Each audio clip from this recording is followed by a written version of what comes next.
Hey, what's happening? Welcome. This is our first inaugural episode of For Cauliflower Years show. That's Ian, and I'm Lubo.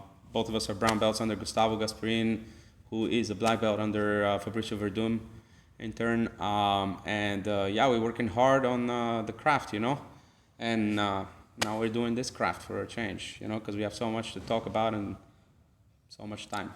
We've got a bunch to talk about.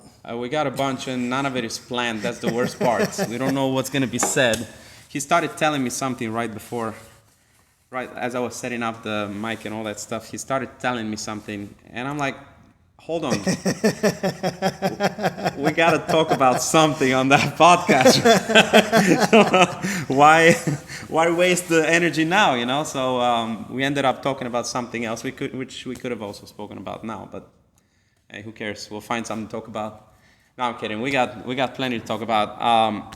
Let me ask you this first. Did you? I know you did, but you happened to catch the 303, the UFC with It was Leon a great Edwards. card, yes.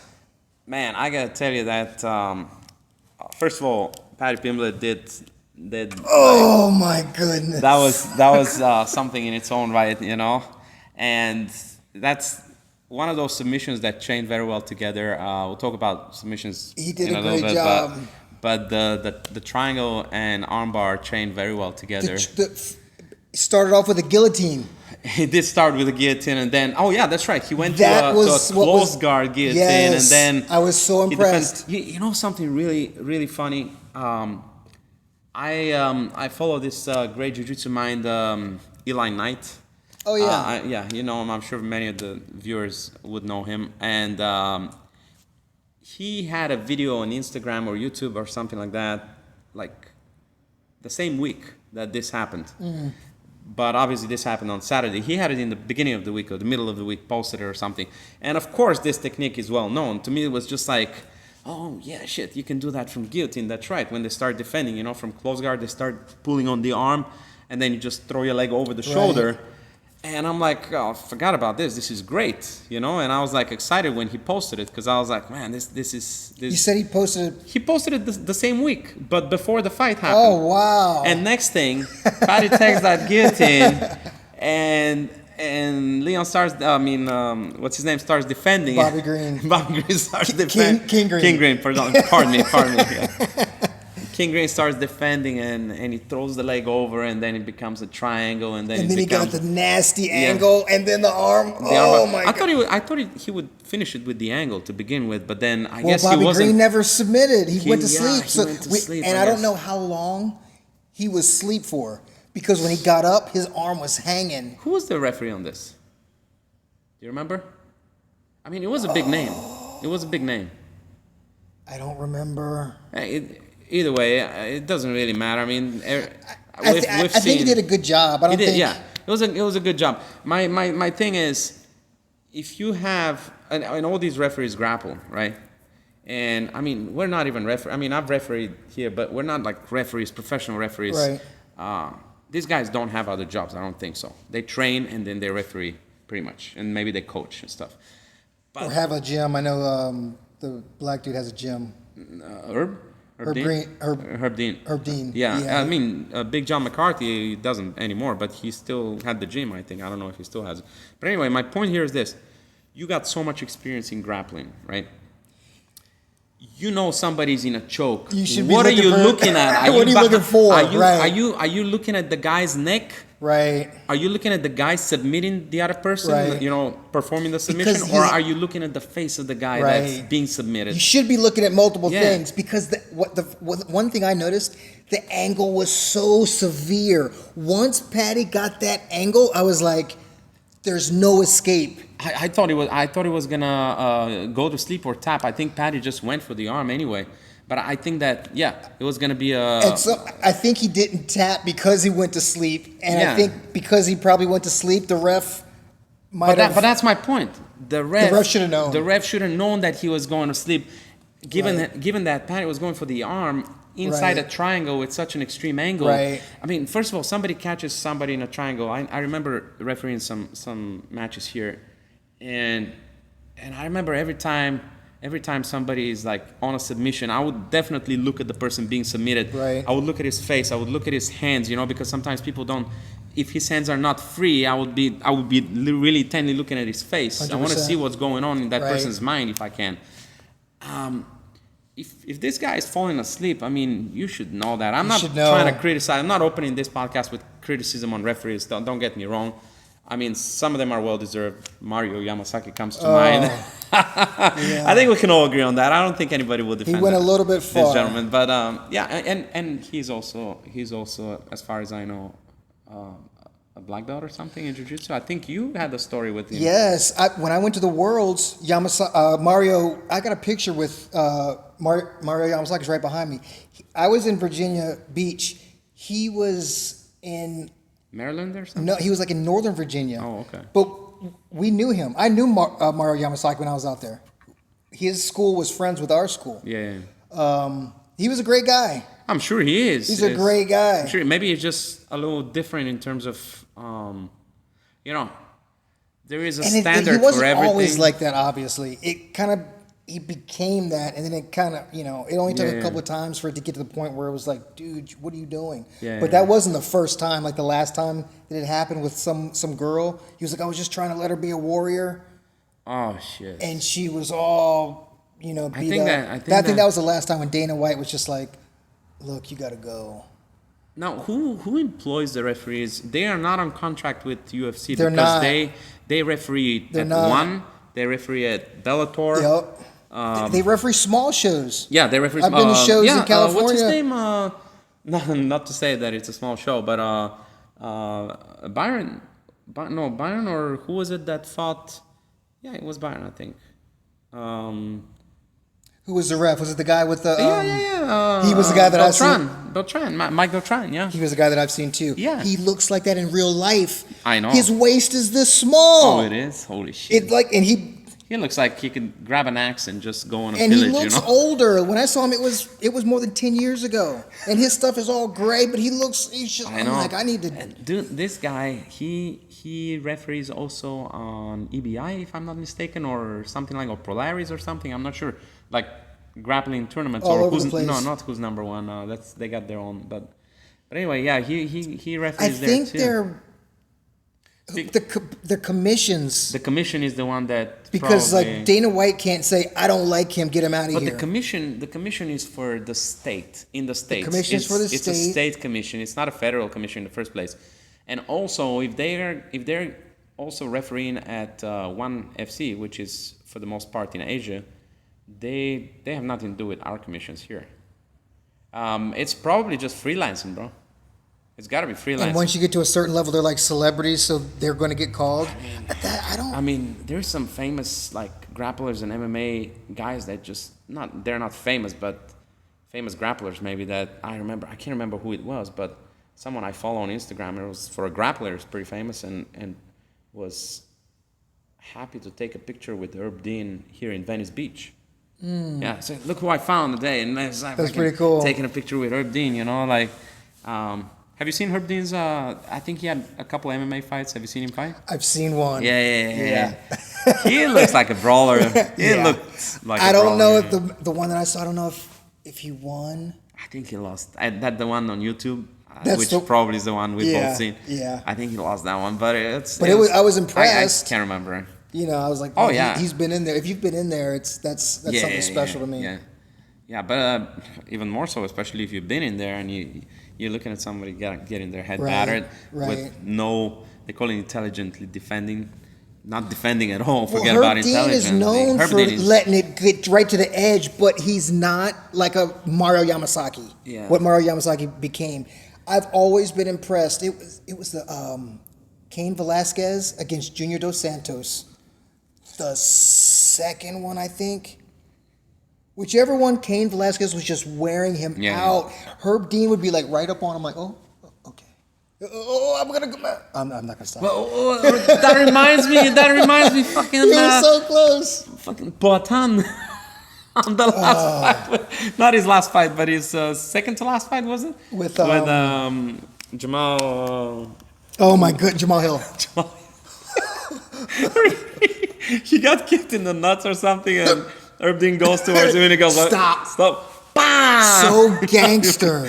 That was like the boss move right there. So gangster. Nope, I got this. Yep, that's the I was boss so move impressed. right there. I was so impressed. But Jamal Hill then said afterwards, he said, when I saw Herb Dean coming in, I stopped fighting, and then, but what happened? You didn't see Herb Dean walk away? Right. What the? You should stop. Why are you First stopping of all, fighting? you don't just stop fighting. You know what I mean? That was spin. Yeah. That was obviously spin. Even if he believed it, because you know, he needed to give a reason why he didn't win, especially after so much talking. Yeah, but I don't think. And he talked a lot about it. It was. I'm not gonna say crying about it, but it was just he was obsessed with it. No, he cheated. It was Herb Dean, and then he was, dude, you got knocked out. I know. He got knocked out cold, and he was. Especially after all of this, Yeah. it's like, come on, And just eat it, just eat it, He ate it, all right. and come back later. Pause. Yeah. Herb Dean's a great referee, though. But I want to. Oh, he is. I think that he's. I don't know if he's the best. I mean, Jason Herzog is very good. I wouldn't say he's the best. I like him for what I like to see. He doesn't put guys in trouble. I can see where people might think he's a little bit brutal. He was also in the past. He had Well, he did the thing with, this remember thing Robbie with Lawler? early stoppages and stuff like this. You know, that's the other thing. Robbie Lawler against Colby Covington. The last time I saw Colby Covington look really good, Colby Covington took Robbie Lawler down like 50 times over the whole match. It was crazy. He dominated Robbie Lawler. I've never seen Robbie Lawler dominated like that. It wasn't that fight. That just reminded me. But it was the fight, I think it was Robbie Lawler against Ben Askren. Uh-huh. When Ben Askren had him in the Bulldog choke. That's what I was thinking about. Yeah, and he never was asleep. He was like, dude. Yeah, but, I mean, he wasn't, but... And it was obvious to the point where they talked about it right after the match, and Herb Dean was apologetic. And that's what really impressed me about Herb Dean. He thought he did the right thing, but once it was obvious... Have you ever been in a Bulldog choke? I mean, no. You could probably get out of it. I mean, you could get out of it. Oh, you're stuck but in. I gotta tell you, they put their weight on. It's like a clock choke with the gi, you know. Right, They put their weight on top, and someone like Ben Askren with looked, that kind of wrestler's it looked strength, really bad. Yeah, it looked bad. If he doesn't go to sleep in the next few seconds, just because he's not asleep doesn't mean that. But the thing is, I understand that he didn't tap. I don't think it should have been stopped. And Herb Dean apologized to Robbie Lawler. Yeah, but it's too late at that point. But I gotta tell you, man, if you're Robbie, you don't. It's like, dude, you were gonna go to sleep, you know, and it's not a guess. That's an educated guess, right there. I totally get what you're saying. But if I'm fighting, and I'm a professional fighter, this is money that I'm gonna bring home. And I'm in something and I'm not asleep and the fight gets stopped, even if I'm honest to myself afterwards. That's probably true. I would be like, dude, I thought I could have gotten out of that. Yeah. I mean, I wasn't asleep. I still you don't know. You I don't still know had that agency. We don't know that, you know. I mean, now, ask me, do I think Robbie Lawler was going to get out of that? I don't think so. I'm not that impressed by Askren squeezing watermelons and breaking them all over his t-shirts. I'm not impressed by that, but I am impressed by the fact that he's a wrestler. And dude, he was like undefeated for years. He was like the one champion for like his matches were not fun to look at, and I don't even really care about that. When people start talking about the matches weren't exciting, I'm like, it's not their job to be exciting. It's their job to win. Yeah. I get fun by the way, matches are better. that's why Dana didn't like him either. Right. He swapped him for Demetrius Johnson. And it was a 2-person swap. Was it? It was... There was someone else. It was 2 people for one. I can't remember the other one. Anyway, Joe Rogan kept lobbying for Ben Askren. He was like, this dude is badass. He has not been beaten. He runs one. Yeah. Dude, he came over here. I mean, similar to Michael Chandler, kinda. Yeah. Where he just ran into problems early. He beat I think who won between him and Damian Maia? You talking about Ben Askren? Yeah. Robbie? He had like a couple of fights only, I think. I don't Wait, Ben Askren beat Damian Maia? No, Damian beat him. Okay. Damian choked him out. Yeah. Yeah. Yeah. He ran into some problems. And then he ran into Jake Paul. I go type in Ben Askren and Ben Affleck shows first. Ben Askren, UFC career. Ben Affleck is a little bit more popular than that. Hello. Let's see a record. 0. No. What is it? Well, what about the UFC though? He generally has good His takes, record is though. 19-2-0 and one no contest. Both of those twos, I think. No, I think it's just. I don't think he got. I don't know if he got beat once and won. I don't know why he would leave with the title. I just know he had the title for a long time. He had it in one. He didn't leave. Yeah. He left with the title. He didn't lose there. Okay. He didn't lose there. Look, how many times did Ben Askren defend? 4 times. Oh, in Bellator. Was it Bellator? He successfully defended 4 times. He was in one. Dude, he man. was definitely in one. Yes, And he had the that's- title that's- in one. That's how they switched. Right. He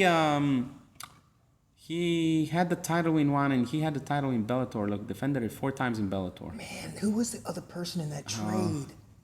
But I think that it was more than anything else. I don't think Ben was bad or anything like this. I just think that. I think his best years were definitely behind him. Correct. When he came to the UFC. He goes to 100%. the UFC past his prime. Look at that. If it was like...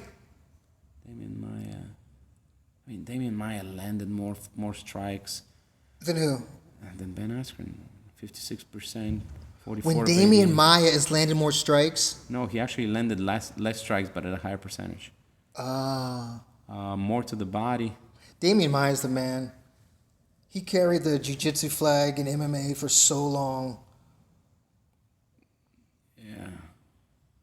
I mean, I hated when Damian he went Maia. against Yeah, I think Damian Maia was. Tyron Woodley. I hated that. I think Damian Maia is easily the best jiu-jitsu person. You seen those fights of Damian Maia with that fight with what's his name, the guy from Iceland. Remind me, he trains in Ireland with in SBG with Conor McGregor and John Kavanagh. What's his name, man? Gunnar Nelson? Gunnar Nelson. Yeah. He was pretty good, too. He was a submitter. This guy, yeah, he's a high-level jiu-jitsu guy. High level. He's a black belt under Renzo Gracie in New York. That's where he got his black belt. He was training there. That's my favorite jiu-jitsu personality. There's certainly a lot of Renzo. Yeah, He invented John Danaher.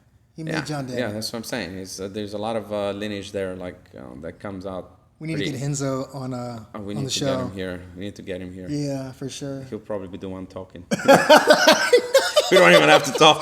Hey, we'll just be like, what about that one time? His character is so rich, I know. dude. How about remember when he got robbed? He live streamed it. He fucked up a couple of guys. Two in dudes. the He was like, oh, And these then- dudes are about to rob me. Watch. Yeah. Here On the other side of the street, right? They're coming up now. They're coming up Yeah. behind me. They're coming. Here. And he jammed them up. And then there was another time it made the headlines Oh, I know what you're talking about. on the subway, Right. not on the subway, on the subway platform. Subway platform, it happened, and there was a guy that was I don't know what he was doing to a lady or something. I don't know what happened, and he Hero took of him the down. day. He took him down. By the way, that's in New York, right? Do you know that in the state of New York, it's illegal to even threaten with a choke, with a strangle. Really? Shut up. Yeah, that happened since that case. Like saying on I'm the gonna choke subway. you is like. No, not that. But if we're fighting, if we end up, it's street fight or something, or whatever, and I grab a rear naked choke, even if I let go, you can sue me after that for like a deadly assault. What? Yeah. That happened. That's kind of cool, but kind of weird too. That thing happened since. Remember that case a couple of years ago on the subway?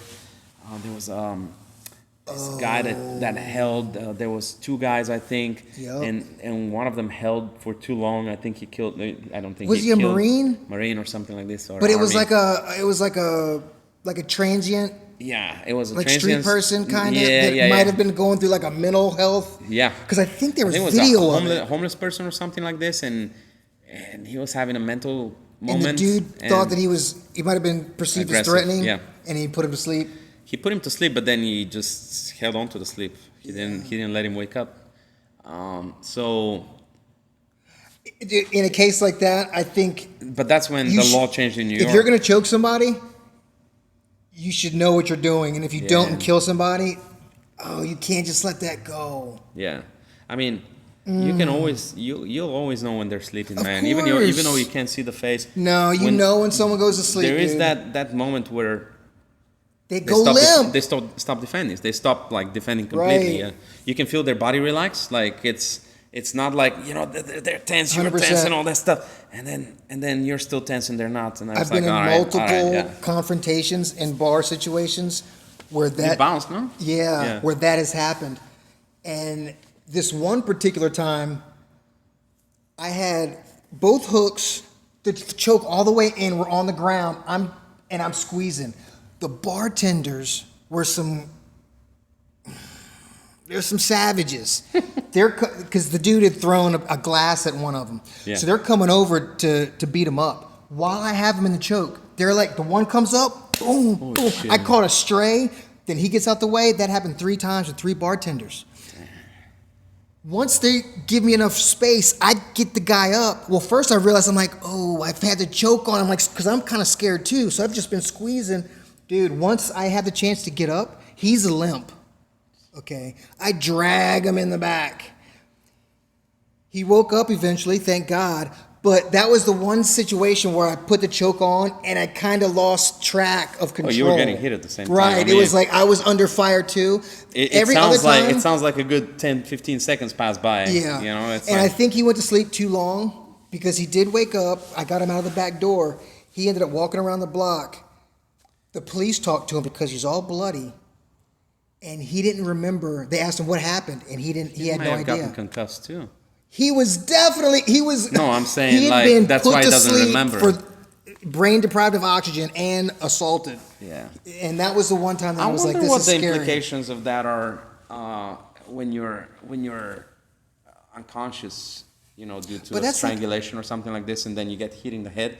Because check this out: how many times do we see somebody get knocked out in MMA? Not in boxing, because they, once you hit the floor, they stop it, right? But you get knocked out, and then they keep hammering you on, and then at some point you fell asleep. Before that, on the Jake Paul card 2-3 weeks ago or whatever, or no, it was on the Masvidal Diaz boxing card.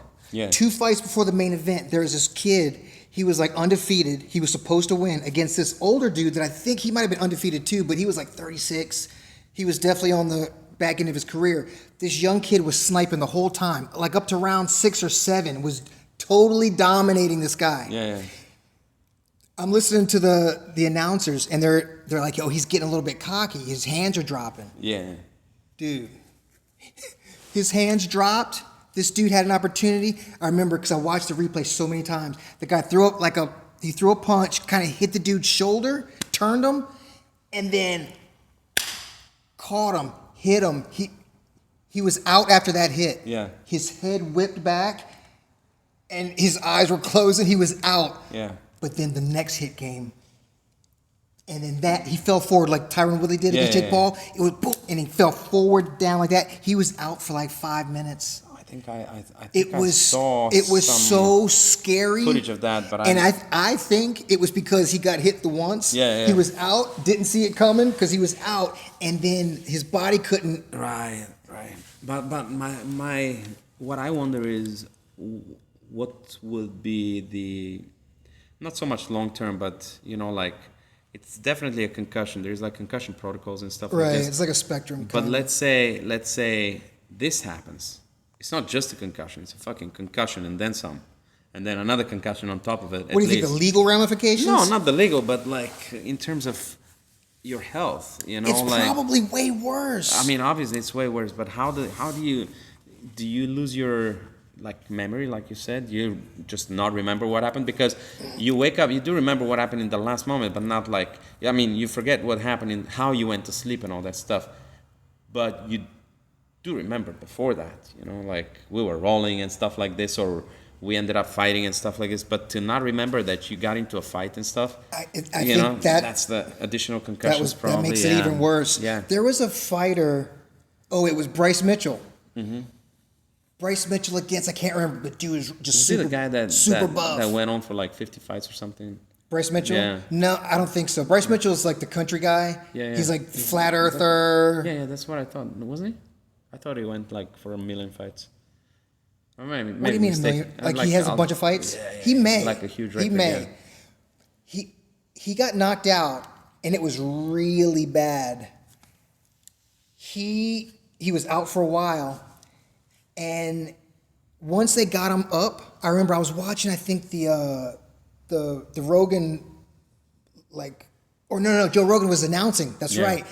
And when they stood him up, Joe Rogan is on the mic, like you can hear him on the pay-per-view saying, he's not, make sure he doesn't fall, like get underneath him. Because Joe could see that he was like, Yeah. later he said he didn't remember stuff like from going, from like before the fight, you know, he was like,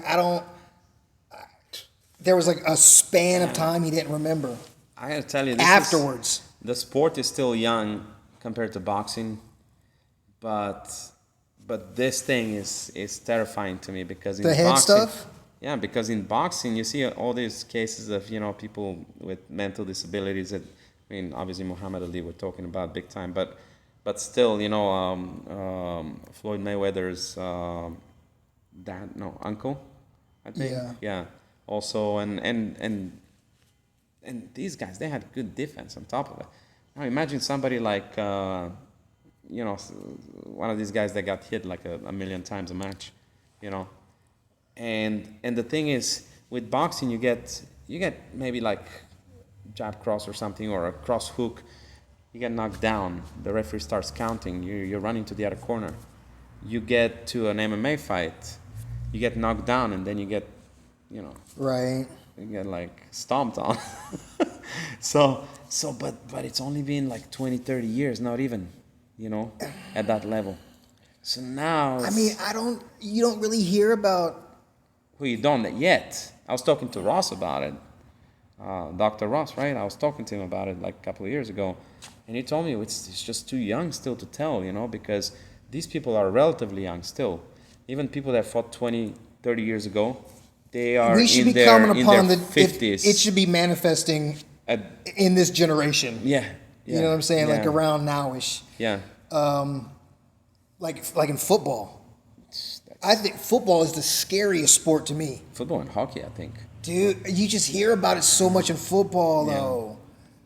Yeah, I think it's just more, but in ice hockey, you get like all these hits, body-to-body hits, your head going like a bobblehead and all that stuff.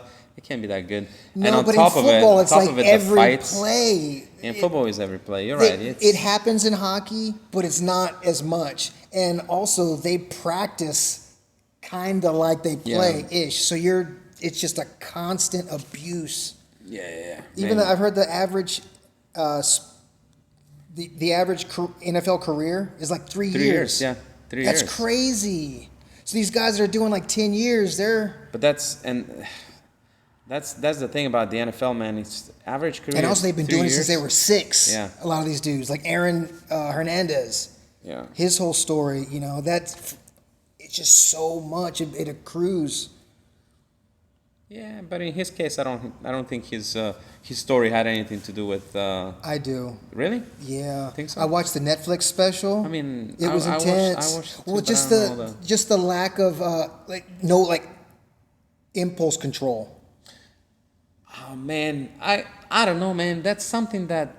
I think it might have been helped by other things. Yeah. I'm not blaming the things that he did on CTE. Yeah. That's not what I'm doing. But I would definitely say that he was going through some version. It may have contributed. It contributed. Yes. Yeah, you're probably right. I mean, it could have been the case. I mean, there's a whole lot of things. He was a superstar his whole life. When he got into college, he did something that he should have gotten in trouble for with the cops. He was with Tim Tebow at the same time. No, on the same team. Yeah. Weren't they on the same team with Tim Tebow? In college? Yeah. Was I it? don't remember. Yeah, in Florida. I think in Florida. Oh, that's right. Yeah, under That's what's right. his name, the coach. I don't watch enough football. Yeah. No, I remember But that because he it was never like had- big names and stuff. He never felt repercussions from doing anything wrong. He was always like, That's right. He got in trouble in college for and they something. let him go Yeah, because he was who he was. Yeah, I think that contributed a bunch too. Now he's like, I can do whatever I No, now want to he's do. invincible. Yeah, I can do whatever I want. Dude, the how you've seen the special, obviously you know the details of the thing.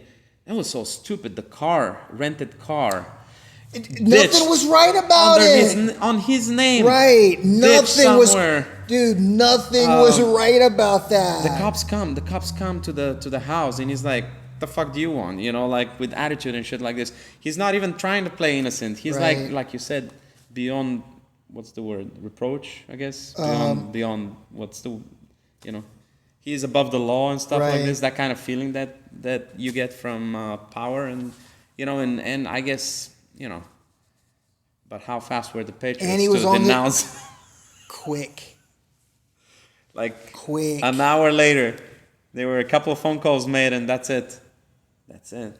Well, even before all that craziness happened, there was like calls for help, but because there wasn't any like death, any kind of crazy, he hadn't done anything. Yeah. They were like, Yeah. you know, if Man. he brings the Super Bowl, we don't care. Dude, the NFL and the NBA. And I get it; it's a business. It's a machine. Look, your players are your assets. Right. You know, you can definitely allow, or not you can, but you definitely allow for a huge Like knuckleheadness. Leeway Sure. to knuckleheadness and all that stuff. Like if you work in a corporation or something, like corporation where you work at a desk, you work in an office, and you do something slightly, and it depends which corporation obviously, but you Yeah. do something slightly out of the ordinary, I mean, you're probably gone after one write-up or Right. something. I don't know exactly, you know, but it depends on the severity of it. It depends what time of They can afford that because they can get somebody. Yeah. There's the field is, But in football, in especially with these sports, talents, dude. Yeah. It took that's what I'm saying. 20 some odd years to produce this thing.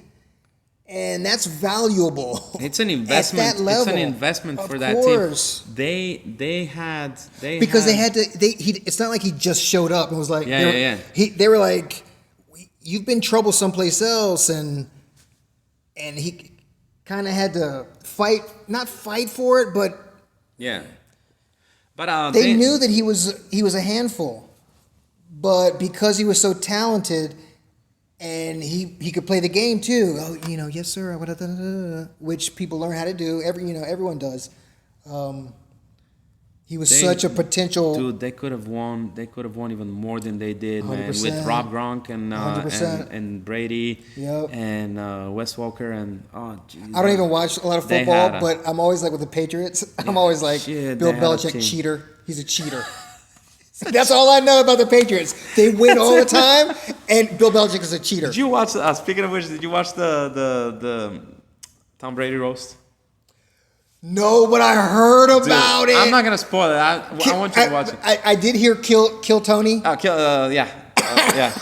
That was funny. But let me tell you, Randy Moss among the football players or former football players there, he's like, guys, you know, I heard you all been cheating. Every time I went, you know, I heard the Patriots are cheaters. They deflate balls. they spy on other teams. Right, people got to cover their mouth. It's like, why couldn't you cheat when I was there too? We could win something. And I know Randy Moss. I don't know a lot about football, but I remember Randy Moss. I liked Randy Moss. He was a badass athlete, and he kind of was just like, I don't care. I'll do what I want. He was. He was like a bad boy, Yeah. but he performed. Oh, he performed. He was Brady threw him like, I don't know how many touchdowns. I don't know if they hit a record or something, but Brady's the man too. to that guy. Look, I always would talk shit about Tom Brady Why? because he's on the Patriots. They always win, and I don't. Yeah. I consider him like a Dallas Cowboys. It's just like, Yeah. dude, like. Yeah, but they always win with him. All right. It's like the other thing is I'm from hating Delaware. I'm from Delaware, so my team was the Philadelphia Eagles. Yeah. I hear Now, one of my life experiences, I'll remember this on my deathbed, was the Patriots versus the Eagles in the Super Bowl. Yeah. I was at home with my mom and dad watching What it was with that, my dad. 2004? It 5? no. This was like maybe 7 years ago. 8 years. It wasn't. It was less than 10 years ago. 100%. With Philadelphia? Philadelphia Eagles. Yeah. Yes. Against the Patriots? Tom Against the Brady? Patriots. Yes. Dude, Yup. Are you It sure, was man? definitely within 100%. Was it Donovan McNabb? No, that's like way ago. No.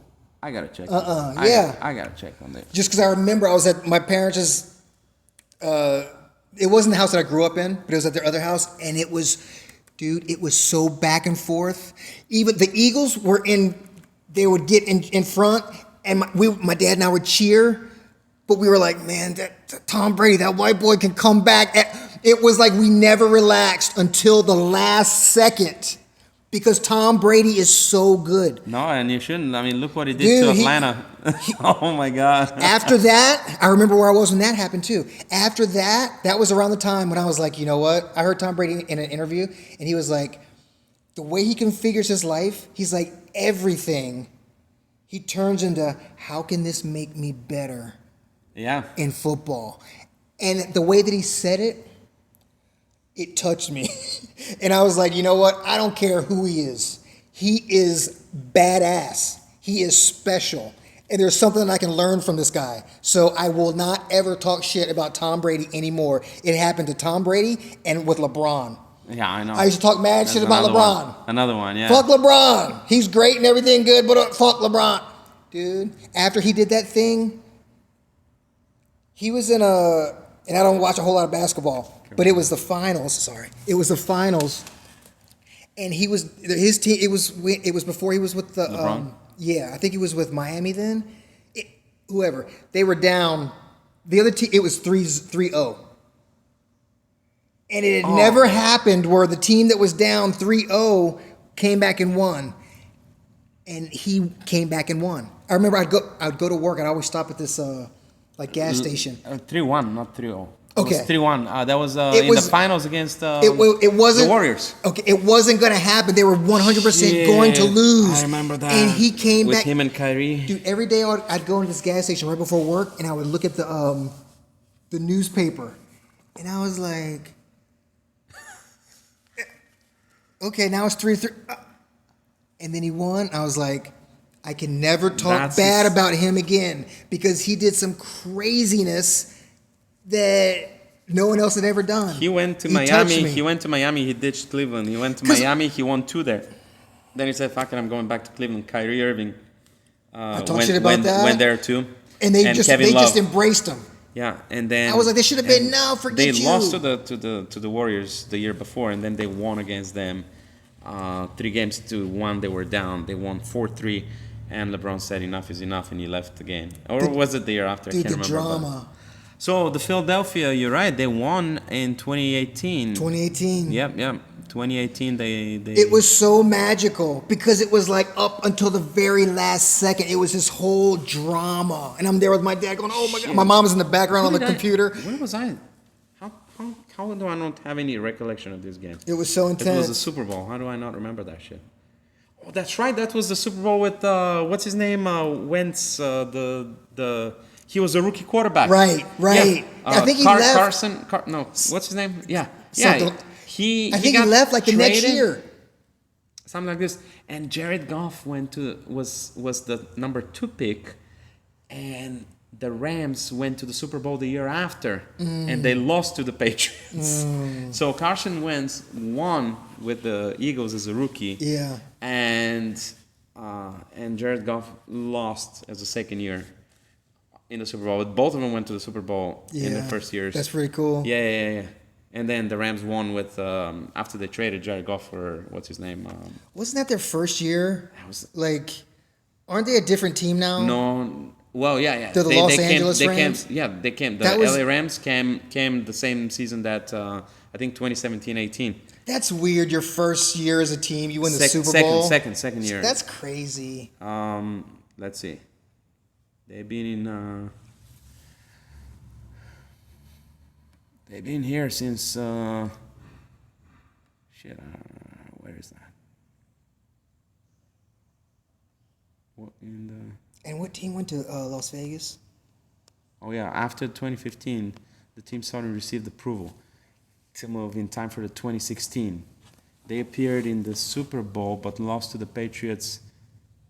Lost to the Patriots. In 20, no, that wasn't 2016. 3 years later, the Rams defeated Cincinnati to win the Super Bowl.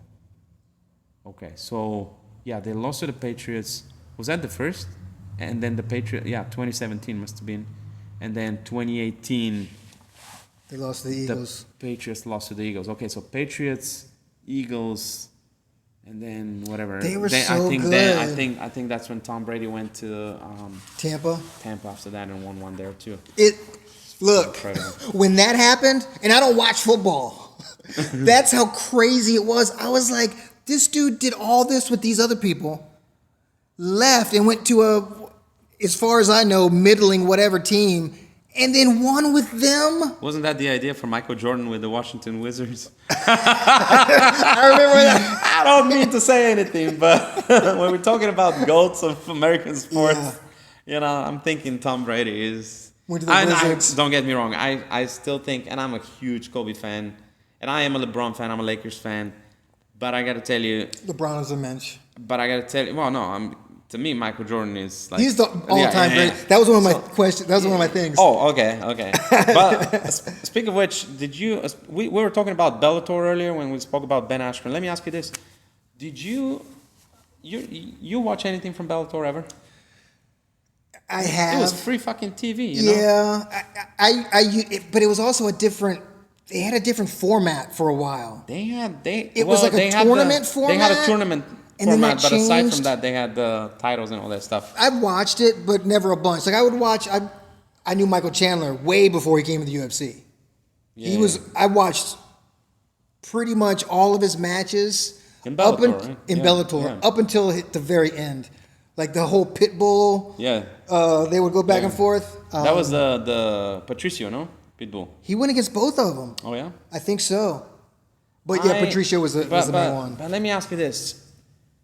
You watched the last UFC. I'm skipping between. Yeah. You watched the last UFC, the fight night, last Saturday. Umar Nurmagomedov. What a fight that was. Oh my God. That guy. I felt so bad. Corey Sandhagen did not lose that fight. He ran out of time. He did a great job. But man, Umar, I think he lost that fight because he didn't really... Okay, that's not what I meant. What I meant was he lost... He lost the fight fair and square, but what happened was he didn't do anything to win it, He couldn't handle Umar. Yeah. He handled as much as he could and did a great job of it. Most people will not lose that well to Umar, is what I'm trying to say. Okay. That's a win. Yeah, right. He shouldn't. I don't want him to feel bad for himself. It's like telling me going the distance with Khabib is a win. Right, right. I understand now. But, like when I go with Gustavo. Yeah, it's a win. If I don't get submitted, I'm just like, I got a little bit better today. Yeah. I was like, how do you feel? But then the thing again with Gustavo, and we're gonna have him on the podcast one day. But the thing again with him is, sometimes I don't get submitted, and I'm like, well, was he really not trying? Was he really trying? Dude, this happened to me last night. And I'm like, now I got doubts in my head. I'm like, I did so fucking well, in my opinion. But did I film it? I usually remember... He might not be going 100%. Yeah. But I don't think he's like if I go against like a brand new white belt, I'm kind of like... I have no doubt that most of the time he hasn't tried hard enough to submit me when he didn't submit me. Well, no one likes to go 100%, especially when they're the man. Like I heard Craig talking bad about it. He was like, these dudes, try to go 100% with me, and I tell him to chill out, and then he broke this one dude's leg. I saw that. That was... But I get it. I used to be young once. But still, that's a thing you kind of... Neither of us are. Neither is Gustavo, so I can understand why... Dude, did you see that video of him with the surfboard? Yeah. Dude, we're the same age. Yeah, I know. He's hurt. He's jacked. I'm like, this guy. Yeah, he's jacked. I know. He's a nice model, because I'm just like, dude, if he can do that, then I'm at least going to try. Like a year ago, we were changing after... here, and I'm like, the fuck, man, I'm putting weight on and you're leaning off. I said, what's going on? He's like, I stopped eating so many burritos. I'm sure Literally what he I'm said. sure that's it. I stopped eating so many Dude, he burritos. looked I'm like like, a fitness model. I'm like, what? I know, Like, I know. okay. I mean, as long he's a hero because that shows me that it's possible. It's also like a judge because it's like, all right, what are you doing with your time, Ian? I mean, I know you work but still, if he looks like that, you can do something. And that's what I'm glad my black belt instructor. Dude, I gotta tell you, is like that. I'm still reaching. I know. And he's a good model. I gotta tell you something though. You given the job that you have, you work a lot of night shifts and stuff. Or you do mostly day shifts now, but you used to work mostly night shifts. Given that kind of job you have, you look amazingly well, and it's like amazing to me. I think it's like physique wise. I've got to say it's genes and DNA. It's got to be genes and DNA, man, because you gotta, Now, when I was younger, I did work out a worst- lot because I had more time, and I mean, I was like a Sean Conan type, where I'm just like. Marcus and I were talking not too long ago, maybe a month ago. It's like, it's not. I can't tell it by looking at him, but Marcus telling me that. But Ian, he's so strong. He grabs me, and I'm like, what the fuck, And that's Marcus, So. It's like it's the kind of job you have, with the shifts you had. Yeah, is dude, usually it's still tough. Today, one thing, I was like tired now because for 12 hours, I'm sitting in front of my iPad in an air conditioned little shed, looking at cameras. Yeah, that's 2 screens. Now every once in a while, I have to get up. I got to open something. I gotta Yeah. But I'm like, I could be doing, what else could I? When I'm working alone, sometimes I'll bring my pull-up bar. Yeah. But it's like, it's an operation going on there. So I'm like in this room where I have to walk out and then come back. And that's 12 hours. Dude, I'm like falling asleep in there. Or falling asleep as in I'm going, and then having to because it's just, I'm just sitting there. And I'm like, how can I harness this time better? But that's tough because I'm just, at least now I'm getting to the point where I'm making my own food. I'm not Uber eating, so I am eating and keeping. Because a lot of times there, I'm like not eating. My diet gets all messed up. That's what I'm saying. They were saying I read a survey somewhere that doctors, nurses, those people that have those kind of schedules, because they got long schedules, 12-hour shifts, and night shifts, and then day shifts, and then it's tough. And it's like you work 3 days a week, but it's 12-hour shifts, and then it's like. And you eat shit probably. I mean, you probably bring something, if you want a home cooked meal.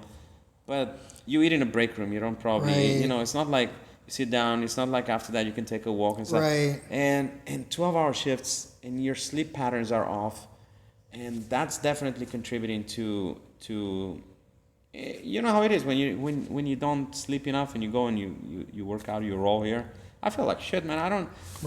I try to make that a rule for myself, but I work till late in the evenings, so I have to go to bed late. But I tried at one point to be like, I gotta go to bed early. I gotta go to bed early right after I come back from work. And if I don't go to bed early, I get up early for the classes, the 7 a.m. classes. And I'm like, I'm not gonna roll in those classes unless I'm rested, because that's what leads to injuries and stuff. Plus, my body's so sore after that because I feel like shit rolling, Right. And but sometimes you just do it anyways. Right. And it's like, and I shouldn't, And that's probably a good advice. Somebody watching. It's tough. It's probably, when I worked the night shift, I would get off most of the time at 6 a.m. Get home by 7ish, try to sleep for 2.5 hours, and then come here at 10 o'clock. I remember. That was suicidal. It was like if I didn't do that, then I couldn't come to class. That's true. And it was such a challenge. Because you worked kind of at 6 p.m. or something. Yes, up all night. And the biggest fight is trying to stay awake. Yeah. So that it's just like you're fighting, and you're just like, man, I feel so bad. And all you're thinking about is, man, I just want to go to bed. And then you go to bed for 2.5 hours to come here, but it's like, I gotta go to jiu-jitsu. I remember you looking like a zombie with your red bloodshot eyes and stuff. Oh my goodness, bro. You look like you just... Sometimes I'd stay up. Yeah. But that was... I remember you coming straight from work to the 7 a.m. classes sometimes. Oh, that was... Yeah. I'd have all my stuff. Yeah, I remember you walking with... that was... Yeah. Because my schedule changes, so sometimes I had to do that. That's a testament to how much jiu-jitsu means to me. If I don't come, my life is not as good as it could be. When I am showing up, Yeah, I might be tired, but the quality of my life is better. Yeah. So I would struggle, and I'm trying to figure out a way to make it so that it's not like that, because as I get older, it's more. Like I got home today. I did a 12-hour shift today. I got up, ran early, made food, 12-hour day, got home, passed out. Yeah. Knowing I had to come here tonight, and I was like, man, I could do jiu-jitsu and then do the thing with, then do the podcast. But I was like, man, I'd have to take a shower real quick, and then I'm not, I was like, all right, no, I'll just go early tomorrow morning, get an hour and a half sleep. Yeah. So I'm not, because I was concerned. I didn't want to be like, I'm tired. I'm not.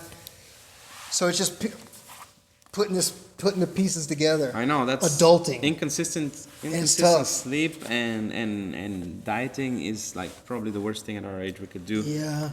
If you're young, maybe you can get away with it, but at our age, it leads to putting weight on, and obviously it's not good for our blood circulation, stress. Brain, right. Stress, obviously. Everybody dies from stress at the end, stress from something. The cartilages and shit like this. In our sport, it's very important to have like a healthy body. That's why, I say, you can roll until you're very old and stuff like this. Yeah, you could. But you're not going to be able to cartwheel around. Not that I ever did, but still, Everybody doesn't end up like Elio. Yeah, I know, yeah. And I think there was a little bit of magic going on there, because it wasn't like he was rolling all the time. He was fighting and stuff. He was wild, and just he was strong fundamentally and could keep up with it all the way to the end, which is amazing, and that's the goal. There's the other thing also. He was strong fundamentally and all that stuff, but the level of competition at the time was like totally different. 100%. Totally different. Yeah. Let's take a short break. We're gonna check on the equipment and drink some water, and then get back for a couple of questions we got for each other that neither of us know what they are. All right, we're back. So the reason I asked you right before the break about Umar Nurmagomedov is he's not, contrary to what many believe, and I used to believe it, he's not Habib's brother.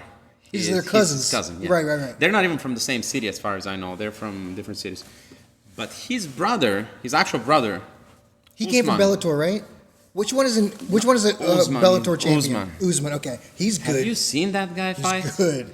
You know that Javier Mendez from AKA? Yeah. He said that he's the most gifted fighter he's ever seen.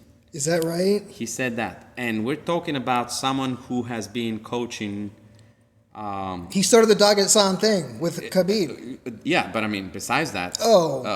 Cain Velasquez. Cain Velasquez. Right. And then you go on to the... Luke Rockhold. Luke and Khabib.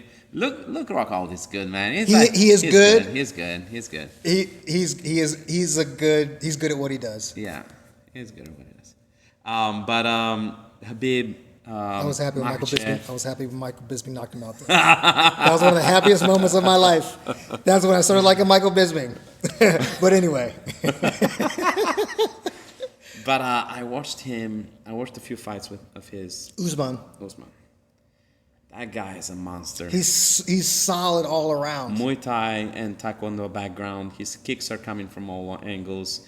He does orthodox southpaw. Next thing, he takes you down. He beats you up. Right. You try to take him down. You end up on the ground. He beats you up. He's the current champion? He's the current champion. So there was this thing I read up on him. He is the current champion, but he also had I think they're doing an interim championship right now because he got suspended. I'll get to it in a sec. But he won the semifinal of the... He beat one of the Pitbulls for the championship. He was the number one contender, and he beat him to the championship. Patricky. He beat him like 50-45 on one card, and the other two cards were 50-44. That's how bad he beat him. He felt bad when he heard the scores. He was like, You watched the announcement? Because Patricky isn't as good as Patricio. No, but he was a champion. But he's Fucking good. champion. He's When good. you're a champion, you don't lose 50-45 and 50-44. No. So anyway, he was gonna get he won the semifinal of the tournament, the $1 million tournament of the Bellator, and they never got to fight the final because he in that fight with Patricky he got after that he got tested. He got suspended for illegal substance from a prescription medicine. I heard about that. It got overturned. I heard about that. So it did that. not cost him the championship. He's still a champion, but he is suspended 6 months. So now they don't even know if and when they're gonna do the final of the thing. That's weird. Yeah. So well, there was also the other thing that in the meantime PFL bought out Bellator. Oh, Remember that I do shit? remember that. Now PFL have Did you their see own, that when they had PFL versus Bellator? I know. Now PFL have their own $1 million thing, so I don't know about how. Well, that's always been their model. But I mean, what are they gonna have? 2 different $1 million things, So now, so what's gonna happen with that fight? And the guy that was supposed to fight Usman, what about him? The one in the final, they got to the final. I can't remember who it was. You got to the final. Now what? You gotta pay the guy $1, Yeah. I mean, it's a contract, right?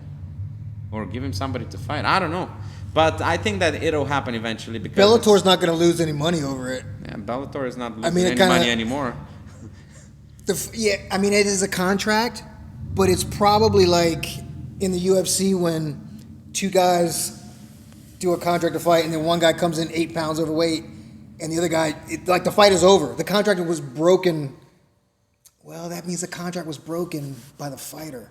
Where's my here? But it's not necessarily like that. They can still fight. Remember Mackenzie Dern? Speaking of which, sometimes they but she paid like you pay a percentage of your purse. There are times when something will happen and the fight does not go on, and it's not the fighter's choice. Like the fight gets. I see. I can't really think of a specific case, but it's like sometimes a doctor will be like, you can't cut weight anymore. Yeah. You're done. Now, sometimes the UFC might get somebody else in there, but then I've seen sometimes where they're like, the fight is over. Well, yeah, they usually have standbys. Right. And with the underling fights, they won't have that. They won't, no. If they can get somebody in late, they can. Which is funny because they pay these guys peanuts. Yeah. How can you not have like 3 guys on standby and, give them $500 just for the weights? If it never happens, it doesn't. When they do those standby things, they give them way more than that. What they do, but I'm talking about the undercard. How much do they get paid? I wonder if a bunch of undercard guys would even... I'm not talking about the old-timers that end up on the undercard after a while because they're washed up. I mean, like it guys probably that are doesn't barely behoove. starting. It's probably not worth it to the UFC. They're probably not losing that much revenue. They're not. If they get to a point where they have to be like, okay, the fight's not going on, and this dude wants the fight to happen, he would want it to happen, and they're like, he gets taken away.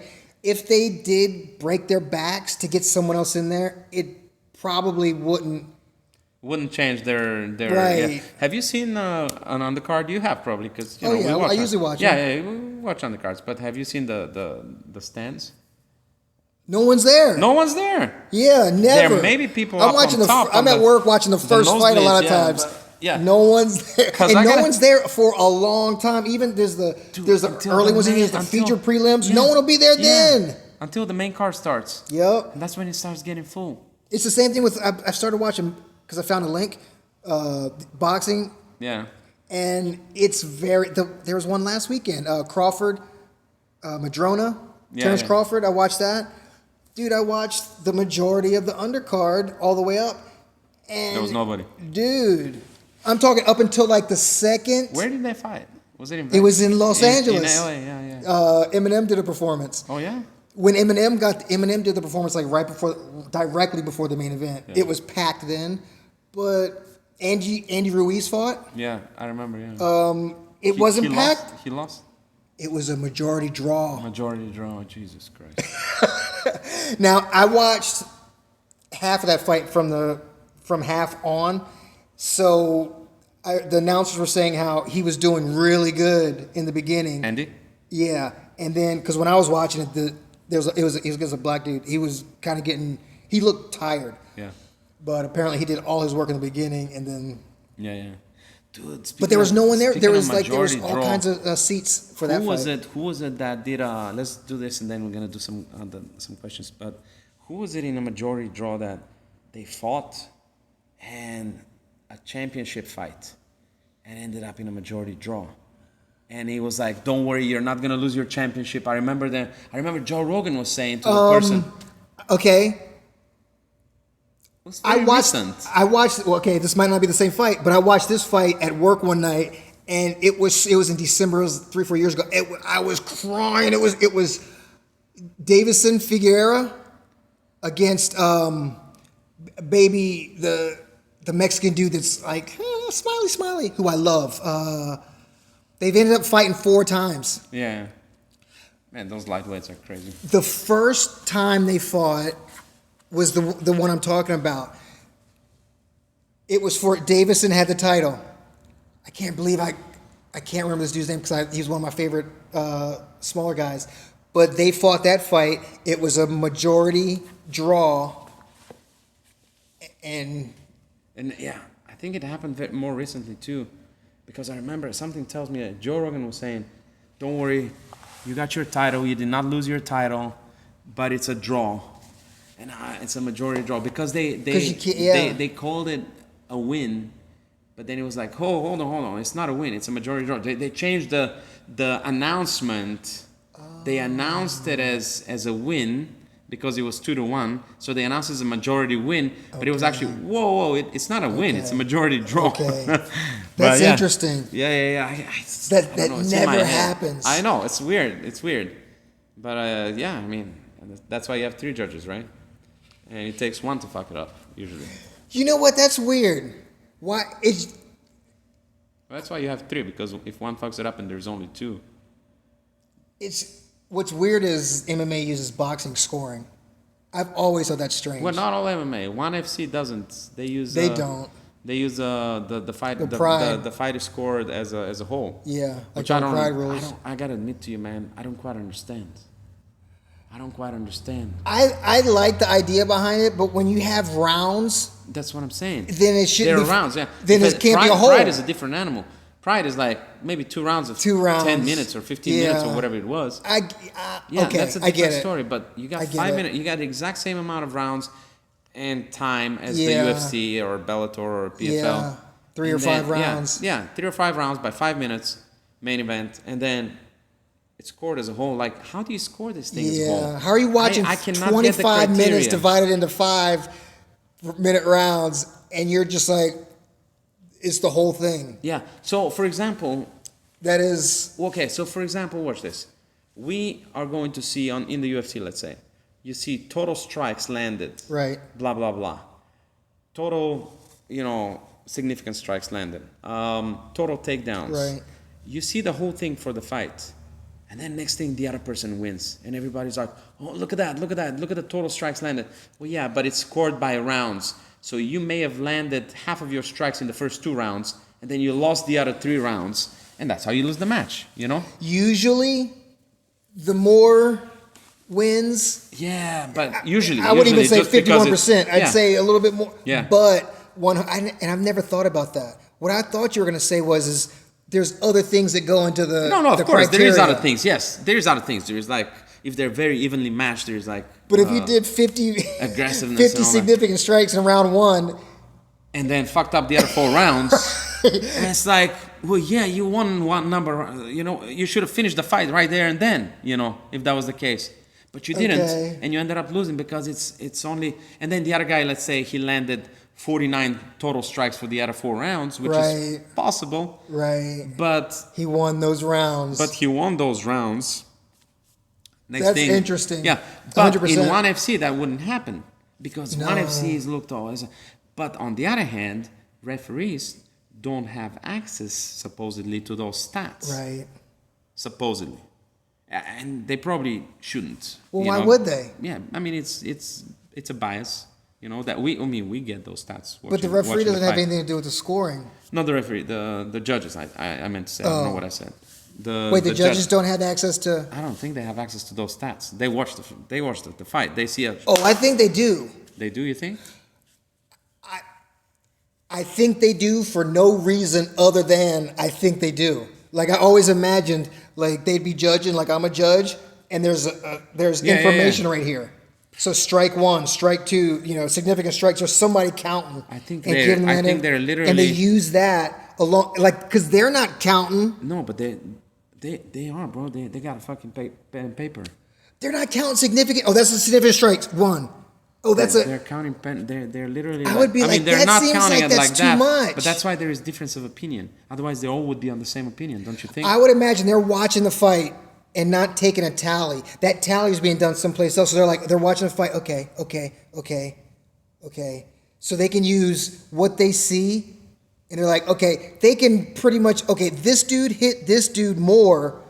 Oh, okay, he hit him 50. Okay, now I get a specific number, because having all that information for a 25-minute fight would seem like it's too much. Okay, but I'm curious now because I don't know. But then wouldn't they have the same result at the end?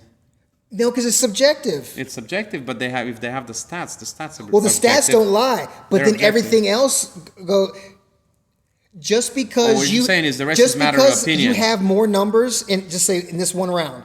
Just because you have more significant strikes than me doesn't mean you won the round. Say you punched me 3 times hard, I took you down, and you never got back up. Say you hit me 10 times in the first 30 seconds. I take you down and hold you. It's very likely, actually. Because that kind of happened, Bilal against Leon. Yeah. But actually, if you think about it, if you have a fighter that, because it depends on the criteria. I don't know the criteria in ONE FC, but I know in the UFC, the criteria is like this: significant strikes, damage, and control. But control also applies to distance control, octagon generalship, ring and all that generalship, stuff. Yeah. Now, if I take you down and I control you there without actually damaging you, like imagine you're not going to get full smack bonus. me around for like 2 minutes, a few kicks to the body, you make my leg red, and I'm like, no, I can't do this anymore. I take you down and I hold you down, but I just do this to you, so the ref doesn't stand us up for 3 minutes. You think they're going to give me the round? Yes. I don't think so. Yes. Well, that's the subjectiveness right there. That's the subjectiveness. Because you're not really damaging, you're not causing any damage. Okay, so you get 0 points for damage maybe, but if I do this, even if I'm not doing damage, that's a strike. So I'm catching up on strikes. And I'm controlling you. You can't do what you want to do. I think that's where the subjectiveness comes into play. Yeah. Because in this case, you're going to land, even if they're not counting significant total strikes, you're going to land like maybe 50 strikes, and I landed. And my accuracy is high. I get no significant strikes. I don't know. I think that's where the subjectiveness But I comes control into play. you the whole time. See, we're wondering why there's like 3 referees. We can't even fucking get it right, I know. I don't know if we should have spoken about. I'm curious about those referees from the beginning. I know. Now it's like at this point, I'm like, man, we shouldn't have said anything about these guys. Now I'm rethinking the whole thing about Aaron Hernandez. I'm like, Mario Yamasaki is like, Mario Yamasaki, man. Sorry about that. If you ever hear this, it was his idea. And I've actually got the chance to hang out and train with him 100 years ago, so I was never saying anything super duper bad about him. There was a mistake that was made, but dude, I remember when he first became a UFC referee, because I was like kind of proud to tell people, I was like, oh dude, I know that guy. He made it. That's crazy. That's like cool for him. And he did it for years. And the badness, it wasn't like a bunch of badness. It was like 2 really bad ones. I know. And then after that, but in the moment, dude, it's tough. In the moment, I'm sure it's way tougher than what it seems like for us watching. Oh, of course, we got like because you're right there. Yeah. And you got to make a decision. And also, like I said, there's also no pressure on us with a different point of view. He's on the other side of it. We can see it here. We see the guy catch a nice left on his chin, and his eyes roll, and we can see that from our angle, but he can't see it. They got like 3 cameras around the octagon or something, you know, and we can see that kind of stuff that he can't see probably from his angle. So yeah, I understand a lot of it, but I think it's the comments afterwards that made it, you know, a little bit more. Yeah, I just wanted to be a warrior. Plus the accumulation of things. And Dana White, he had a big megaphone, dude. He was mad at that point. I've heard him talk.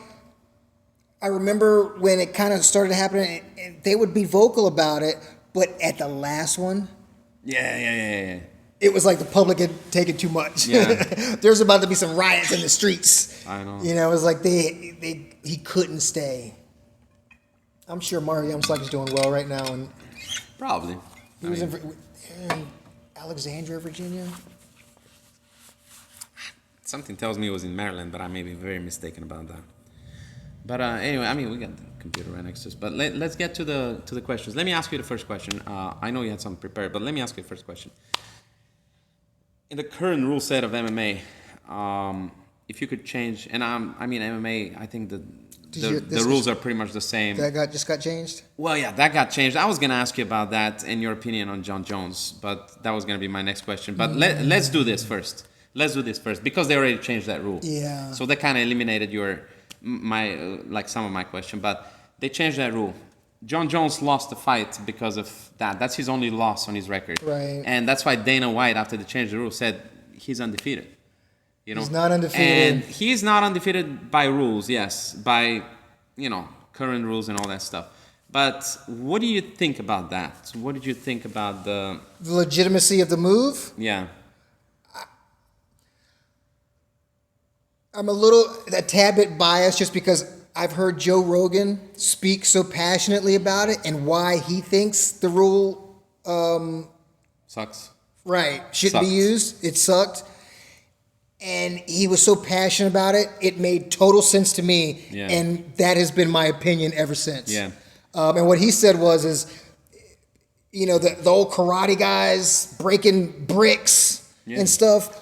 Somebody was shown that in Muay Thai it right. exists. Yeah. But mainly I'm breaking bricks or I'm breaking wood, like 5 stacks, and these things are for like a normal person. It's like, that's crazy. If you can do that, then imagine what you do to someone's head.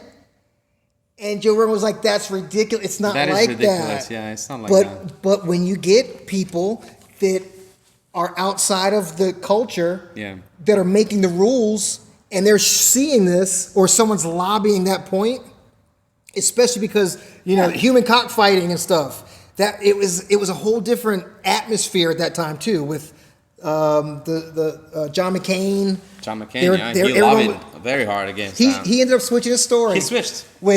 He switched, yeah, I know. John McCain. Bless his heart. He was a Marine. I was a Marine too. Bless his heart. Remember when they didn't invite Trump to his funeral? Right, they shouldn't have, because he was talking some foolishness. Talking so much shit right before he died. Dude, you don't say that about anybody. The guy is on his deathbed and come on. Yeah, I know. That was classless. But Joe Rogan talked about that, and I was like, that makes so much sense. I could see how someone that only has watched boxing or something would be like, oh no, we can't let that happen. That'd be like professional wrestling. You imagine. You know what? I probably thought that same thing when I was a kid. Yeah. You know, but it made sense. So, but do you agree that? I know it was current rules and now it's different rules. John Jones lost. John Jones, should it be at least like in a put an asterisk by it? But you can't rewrite history. That's like if I do a crime right now and go to jail, and then they take the crime off the books next year. Well, that's kind of like you went to jail for smoking marijuana, but now it's legal.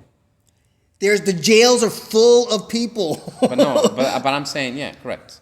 But I'm saying, well, there's also a difference between you were dealing marijuana in the past when it was illegal and you were smoking marijuana. You got caught smoking marijuana and you're going to jail, and it's your 3rd offense or something in California, for example, and you go for like fucking 10 years or something, whatever the case. 30 years ago. Whatever, yeah. So, yeah. But I mean, if you were dealing, But they're probably if not you were giving out- dealing an illegal substance at the time, illegal, you know, that's a different story. If I got caught smoking weed a week before it became decriminalized, you know what I'm saying? And say I got sentenced, say it was like my third time, yeah. my third offense, Third and I strike, got yeah. sentenced for, say, a year. Yeah. And then it becomes decriminalized next week. Yeah. After I start my sentence, I'm not a lawyer or anything. We got to ask Mike Ambrose, Yeah. Lamb, Yes. my man. I know what you're talking about. Sorry, Mike. Sorry, Mike. MYK. MYK. My man. It's We got to ask him. It's great. But He's allowed to sound weird like us. I wonder if that dude is getting out. I don't think so. Or he might have to go through some stuff to get out. Saying all that with John Jones, and I'm a little bit biased because I don't wish anything bad on John Jones. He should have asterisks next to his name for For a whole bunch all of the stuff. doping and stuff. For yeah, a yeah, bunch yeah. of stuff. Yeah. Outside of the octagon, that's a different story. It has nothing to do with his fighting in the octagon. It's like, you know, Floyd Mayweather has had his run-ins with the same problems. Well, I'm just saying all that other know. stuff, the extra stuff, makes me less like a Dana White. Right, to be like, you know right. what? If it was Gustavo, lenient if towards- it was Gustavo's record, or let's say Gustavo's, like my grandfather Fabricio. Yeah. If it was Fabricio, I would be more apt to be like, dude, Yeah. it's legal now. It should have been legal then. Come on, this is ridiculous. You know, this is my man. But back to the original question, though. What would, if there was one rule to change now, in your opinion, what would you change about MMA? One rule, no more.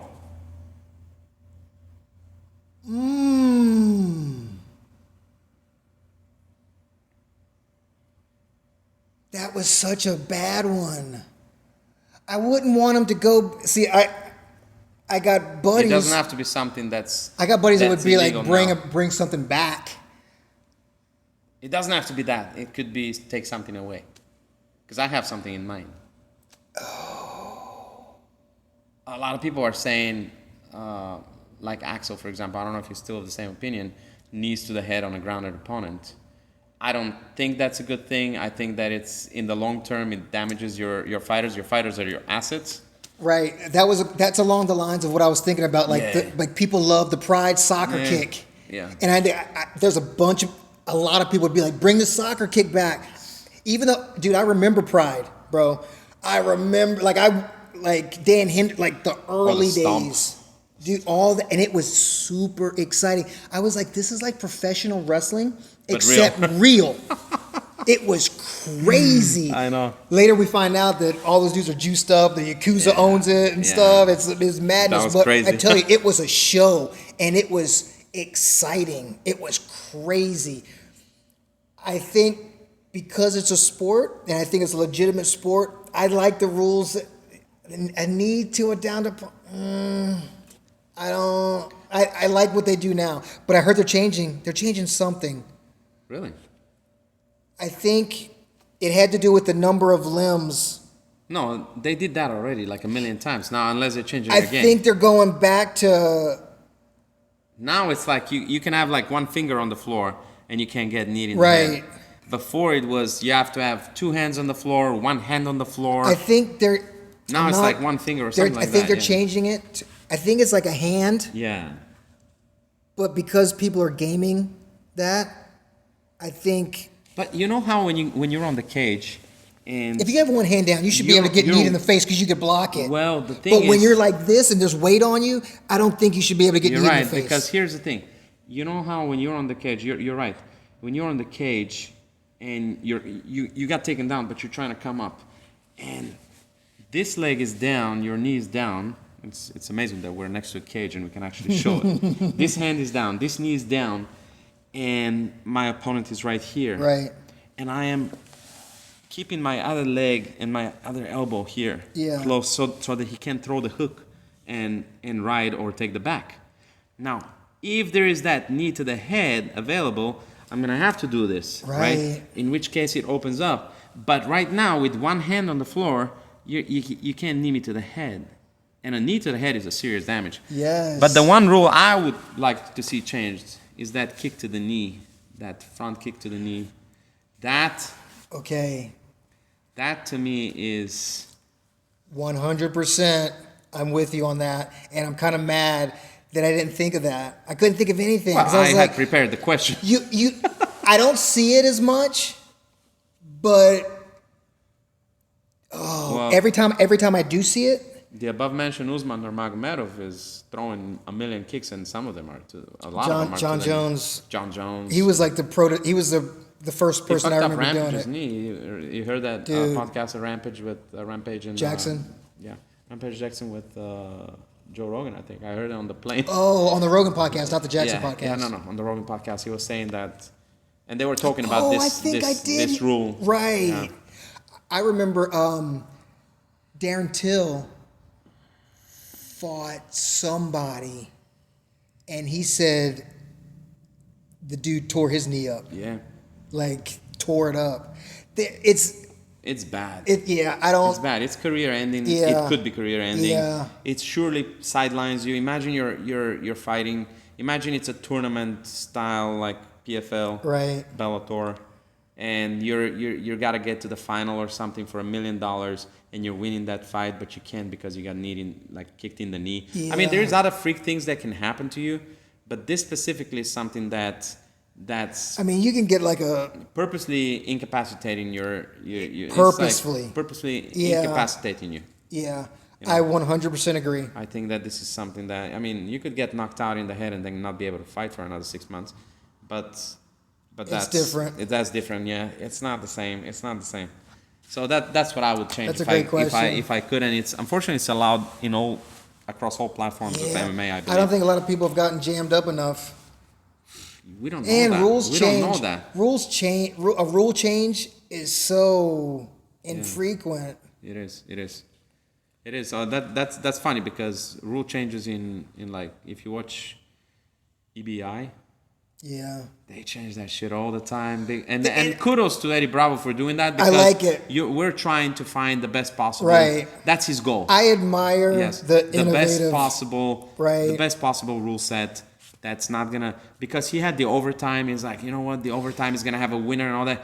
And then some people caught on to it, and it was like, you know what, this guy is Gary Tonin is gonna run circles around me. But if I can survive that for 10 minutes and get on his back and survive his back. I remember when you told me about that, they just had EBI overtimes. Yeah. That was like its own thing, and I was like, that's a little ridiculous. I admire it, and I'm not trying to talk bad about it. I wouldn't be excited to watch that, but just him changing things for the sake of making jiu-jitsu shows better. Now they're giving a penalty to someone if you pull guard and you get penalized. You get a minus point. Oh, I like that. So now even if you take somebody down, you're still only +1. So if we exchange takedowns, you take me down and I sweep you, it would be 2-2, right? But no, you had a minus point. There you go. I like that. If you watch Nicholas Margali against Felipe Pena. Oh my God, that was like a fiasco for Felipe Pena. But still, that was like the guys that are so, their style is so like sit guard heavy. Yeah. I do, and Mikey Musumeci made a big point, which I kind of agreed with, but at the same time, pass my guard if you can. Yeah, I know. Somebody was talking. Aljamain Sterling was in a grappling match, and I didn't watch the match, but his interview afterwards, he was like, a man shouldn't be dragging his butt towards another man. As stupid as that sounds, I get it, even though what you're doing is you're participating in a sport. Yes. So in a sport, whatever you can do within the rules to win, you can't really talk about. I get that. But at the same time, I'm like, no one likes watching that. I and know. the point is to win, but... Well, here's the thing. Gustavo didn't teach me that. Here's the thing. My original instructor didn't. Of course, but let me... But pulling guard was a big thing, too. Let's put it this way, of course. But let's put it this way. I sit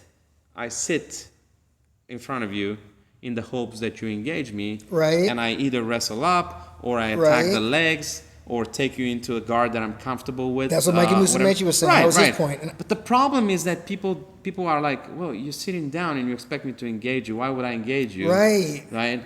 It's like, why don't you stand up and then we engage each other? Right. And it's like, right. Well, where do we cut it? You know, because a sit guard is the son of the pulling guard, at least pulling guard, or even the OG term when you jump guard. The jumping guard, yeah, that shit is dangerous. That is an attack. Yeah. When I went to the Worlds in Brazil, dude, that's all they did. Well, I think it is now. Yeah, they talk bad about it, you know, with the people, the accidents. Yeah. But that is all. They were also, everyone was on steroids. I had this little this girl like giving me all the secrets. It was super interesting. But everyone pulled guard. Yeah. I was beating this guy, my first and only match. I was a brand new blue belt, and I was beating the guy. I took him. I didn't take him down. I did a blast double and ran him off the mat. Yeah. And his coach, I found out later, was just like, jump guard. So I'm just like, I was in super shape, or I locked up with him, and he jumped guard and kept me in it. He didn't sweep me, but I lost by advantage points. Yeah. And as soon as I got back to Virginia Beach, my professor at the time, my original professor, Frank Cucci, love you, I was like, you know, we call him FC, you know, this happened, this dude, and he was just like, he thought about it. This is when I was like, the power of jiu-jitsu, especially when you know jiu-jitsu and someone asks you a question. He wasn't even a black belt then. Uh-huh. This is so long ago when, you know, I think he was a purple belt. He was a purple belt world champion. Anyway, he was like, you start passing it while they're in the air. Yeah. Now, I never had a chance to ever use that, but in my head, I was like, oh, as soon as that guy jumps, he was like, put your knee right up there. You put your knee up. You don't, when they jump guard, they pull guard. Right. Either way, you know, right. They pull guard in the gi. We're talking about the gi. Right. They get the grips. They have to pull you down. Right. If you break your posture and you fall down, you fall into their guard. 100%. And you might fall into something worse. Right. Now, if you, as they pull you, because you're going to see them pulling, if you squat instead of pulling, now you end up in a situation where you're squatting down to like a combat base, what they call combat base almost. Right. And you're in a good upright posture, even though you're squatting down, and they can't close their guard, and now you're just knee sliding on them. Exactly. You're ended up into the pass. And you end up, you literally take advantage of that. But it's about timing too. Yeah. But you also have to know the high jump guard is so egregious though. Like the way that they were doing it, I mean, it was like a boop boop, like a jump. So it's like you had, once he told me that, story, I was like, oh, because you have to, it's not like he's jumping and you're like, if I would have known that, I'd been like, oh, okay, he's in the air, I'm gonna put my knee up. What I told you is, what I was telling you is more for pulling guard. Right. Jumping guard. It's a similar. It's a similar concept, but it's different. Yeah. There's a nice takedown that actually Gustavo did it to me, and and then I saw somebody in a competition do it, and I sent him that video. I'm like, this shit looks familiar. Act like you jump, and then you take a shot. Like you jump, and then you go pick him off. I've seen him do that. Dude, when he did that to me, I was like, and there were people watching. Yeah. You know, and I'm like, look, I know. Why did you have to do this? Yeah. So stupid. Yeah. That's like he used to wrist lock me all the time. Like he'd wrist lock me 7 times in a round. And this would go on and I was just like, now, like he tried it last night. And I almost want to be like, you can't get that. You don't have the right. You've made me better than that, professor. You're never going to wrist lock me ever again. But once I figured out what he was doing, and it wasn't, he would tell me. Yeah. He called them leftovers. He would give me, I'd be like, oh! He'd be like, leftovers. Leftovers, I never heard him say that. Leftovers. Wrist lock, whenever I get somebody in a wrist lock, I'm just like, leftovers. Yeah. Anyway, we got time for one question. My question is a little bit easier. Next time we're going to do a few more questions. Cool. We're trying to figure out a format for now. Imagine if you were a competitor. Like if you're one of these, you're training, you're Jiu-jitsu. right, Yeah. and you're competing ADCC level. You're trying, you're going to trials. You're trying to. If you're one of those dudes today, and had an opportunity to do Craig Jones's Invitational, which would you pick? And I'll just add this: I'm kind of super old school, starting like in the. I remember the first ADCC. And the second one, and it was so exciting. It was crazy. It's still a high regarded tournament. I mean, it's the World Championships. People call it the Olympics, whatever. It's badass. You know, it's powerful. And I still believe that, but it's different now. If you were one of those dudes, which would you pick? If you had an opportunity today. I'll tell you. In fact, I was thinking about that today because I saw the brackets. Because I'll just tell you, they just posted the bracket. I would do ADCC. I knew it would. But here's as to why it's the Olympics, right? First of all, the Worlds are every year, and then you get Worlds gi and no gi and all that stuff. You got that every year happening here in LA, right? It's just that when I think of Olympics, I think of amateur. Amateur, right? But it's not exactly amateur anymore either. I know. Yeah. I had some other questions about the whole older. Let's leave that for next time. Let's leave that for next time because I got like 9 other questions by the way or something. Okay. But let's leave that for next time. And we'll see how we're gonna format that with timing and all that stuff. ADCC originally gave an opportunity. The rules gave an opportunity to someone other than a Brazilian to win, which happened. Right. Right. You go to that pajama party where the Brazilians had their dominance, and nobody else does that. And you could be a judoka or something with some knowledge of jiu-jitsu. That's you a could great take point. somebody down, but then boom, next thing you get in armbarred, and like you're just not as good. Mickey Rod wouldn't be who he was if ADCC was gi. Exactly. And if ADCC did not have those rules, right. he wouldn't be who he is. Right. I mean, the game. The game changed. By the way, ADCC changed the game of the Brazilians because now they're wrestling. Now they're heel hooking. Right. You know, at the highest levels. I mean, 100%. those gyms that still don't allow that, we should talk about that next time too. Yeah. But now they're doing all that kind of crazy stuff, right? Which drove a lot of innovation. Yeah. So ADCC is definitely the event, because that's the real world event. Also, there's like the trials are from everywhere, not just from, you don't accumulate points in order to go to the Worlds, right? Or however it works with IBJJF. Right. You actually have to qualify through regional trials. Australia, real quick, and when I went to the Worlds, when I was a brand new blue belt, went to the Worlds, I showed up. Okay, real quick. Hoyler Gracie had done a seminar at my school like 3 weeks or so before I was actually in Brazil and went to the Worlds. I go to the Worlds, show up there, like I'm in the line to get in. I hear these dudes talking. And at the time, I spoke I was like a 3 or 4 year old. I could understand some stuff. And I heard them talking, and I was like, it sounded like what they were saying is you had to qualify for the Worlds. Yeah. And I'm like, what? So when I get up there, the dude is like, yeah, what tournaments have you won to qualify you? Right. I'm like, I'm from America. We don't have tournaments. We don't do that. And he was just like, you gotta. So I didn't think I was gonna be able to compete. Yeah. I go in, I'm sitting down. Hoyler Gracie is at the head table. All right. I'm like, no way. And remember I told you I was like one of the cool guys at my school? Yeah. After the seminar, we went out to dinner at a pizza spot. Yeah. Frank Cucci, the professor, all the cool guys. Was he a Hoyler Gracie black student? No, we were under Hickson. We were under Hickson and Pedro Sauer. Oh, okay.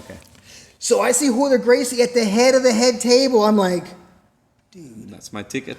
I ran over there. Stood by him. Once he looked at me, I was like, Professor, my name is Ian Lewis. You just did a seminar at my school in Virginia Beach with Frank Cucci. He was like, oh, yeah. Because like I said, we hung out afterwards. And I was like, they said I had to qualify to fight in the tournament, in the Worlds. He was like, what? He looked at the person next to him. He was like, give me a pen. And the dude gave him a pencil. He took the pencil. He was like, follow me. Walked all the way to the other end of the stadium. Shit, I never knew that shit. It was called, for years, it was at a place called the Tijuca Tennis Club. Walked all the way to the other end where all the brackets were up. And he was like, where are you? And I was like, well, I'm at this weight. He was like, how you spell name? He wrote it on the bracket, dude. And there was like a helper or something that was with him. He was like, make sure he's okay. And I was like, Professor, that's the coolest thing ever. I was like, thank you, I love you. He was like yo. A protege in there. So he got me up in there, dude. It was so cool. Let me answer your question. Yeah. Because this is an interesting question. I was thinking about that today. Here's my answer to you. I think he won ADCC 4 times too. Holy he did, huh? Yeah. Here's my answer to you.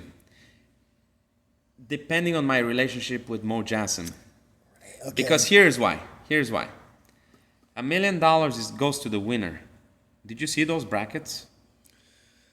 I didn't watch the show, but I saw who was... Mateus Diniz, who is a champion, ADCC champion, is matched against Cade Rotolo in the first round. You think Mateus is going to go past Cade Rotolo? I don't think so. I don't see it. I'm just giving you an example. Now, they're at the under, right? Mateus Diniz already has, under. He dropped weight. Okay, he's bigger, right? Yeah. Mateus already has an ADCC. So for him, it makes sense. Sure. For these guys, it makes sense. For the Rotolo brothers, they got a chance to win that shit. Everybody there has a chance to win it, depending on how they match up, of course, because matchups are important. Yeah. Nicky Ryan is going against Tackett in the first round. Oh, no. This is a super fight, and it's happening in the first round. Yeah. So just to give you an idea of what that $1 million, what you got to do for $1 million. Yeah. You got to do a lot for $1 million. Which you're not fighting a bunch of nobodies. But you get $10,001 for showing up. Okay. Which is pretty cool. It's pretty cool, and it's right there in Vegas next to the other one, right? You were gonna go there anyway. Right. But my point is this: what is your relationship with ADCC and specifically with Mo? Right. Because if you have I've a good heard relationship, some stuff. you've heard some stuff. I mean, everybody has heard stuff about everybody, you know. So, but what if you have a relationship with like Fionn Davis had a lot of bad things to say about ADCC, you know, how they handle the whole thing, and like and I didn't hear that. Yeah, she did after she accepted this. After she won it, didn't she? Yeah, she did last time.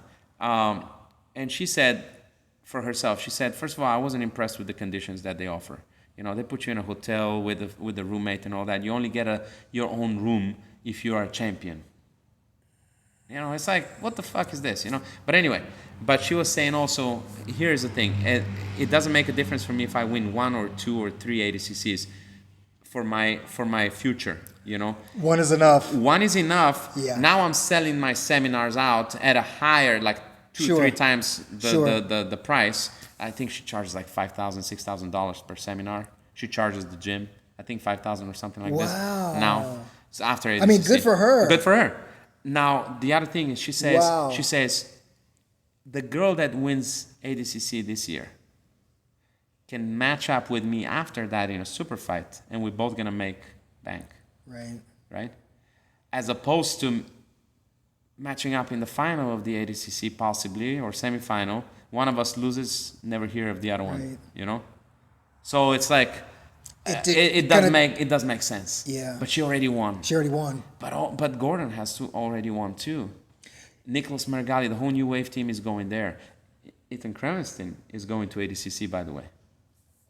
I thought he was going. No, he's going to ADCC, dude. Oh. That's what I read just the other day or yesterday. Did he change? So, I guess I thought in the beginning, I remember, I thought all of them except for the MMA guy. Who? The smaller dude. Anderson? Yeah, Damian Anderson. He's doing MMA, though. He's not going to ADCC, though.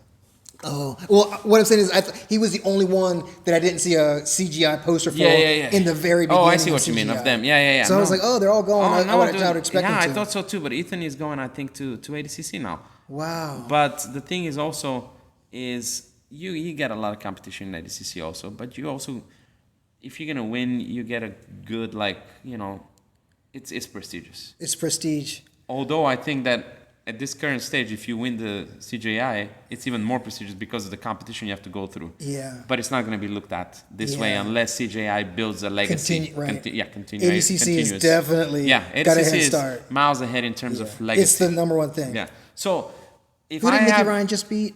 JT Torres? He did. He was one of my favorites. Yeah, but Nicky Ryan has sucked at ADCC as a principal, you know.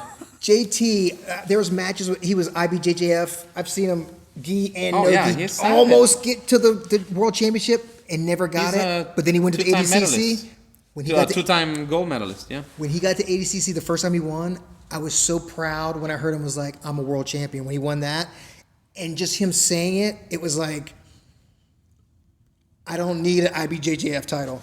Look, he was like, this is enough. And then he won it again, and that just cemented him forever. I think that those guys that signed up first for CJI, the ones that signed up first, you know, were the Tackett brothers, I think. Right. And then after that, everybody else started signing up. I don't think they expected what this bracket would look like right now. Now, because they will get that kind of money for a seminar, I mean, for show up, $10,000. Those dudes. But I also don't think that they're ballers, man. Yeah. I don't think it's the show up money that's. I think they $1 million. Think they're gonna win. Yeah. They are ballers, and I know what you're saying. I get what you're saying. I didn't think about it like this, but those dudes they're winners. Yeah. And they're just like, oh, there's a tournament where I can win $1 million. I'm gonna do that tournament because I'm gonna win $1 million. They're not thinking. I wouldn't imagine that they're thinking, oh, it's not ADCC. It's probably not gonna be as tough as ADCC. I'm gonna win. I just imagine they were just like, $1 million, I can win. I can beat all these people. All these people, as in whoever's going to show up, because they were at the beginning. One person is going to win $1 million.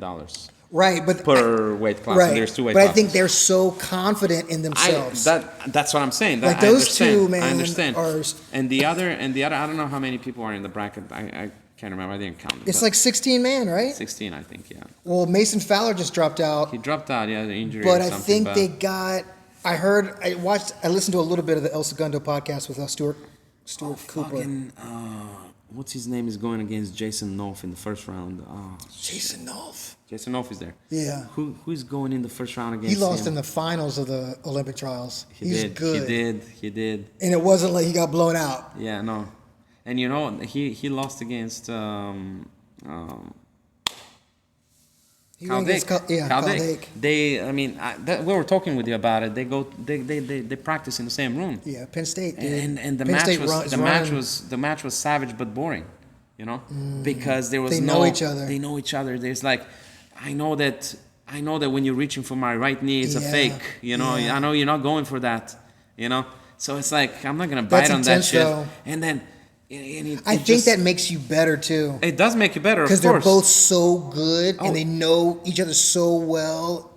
It does, but both of them had Kyle Dake didn't have to fight because he was he had the bye all the way to the end. But Jason Nolf had much better matches before that, and it's not that he fought bad against Kyle Dake. The other dudes didn't know what was coming. They just neutralize each other to the point where that's interesting when that happens. Yeah, and it's freestyle rules. You step out of bounds, you lose by a point, or you. Isn't this? A takedown is 3 points now. That's NCAA. Folk style. NCAA, yeah. But they when I first saw that, because I've been watching a bunch of matches, I don't want to say that I felt like sad. But I was just like, oh man, it was 2 points when I used to wrestle. No, and you know what's funny? Like things are changing. We're gonna end this right after this. But you know what's funny is when the NCAA they changed it this past year. Yeah, it's new. When the NCAA started, you know, the duels and all that stuff, and they would go. That's not for high schools though. It's only for college, I think. And only for colleges, okay. So. And they would go for a takedown, and the crowd would yell 2, right. And the ref goes like 3. That's funny. They were doing 2 forever. When I was in high school, it'd be like 2. 2, and then the ref goes 3. hilarious. That's a great way to end it. Yeah, I know. I love that. Anyway, guys, next episode is gonna be ASAP.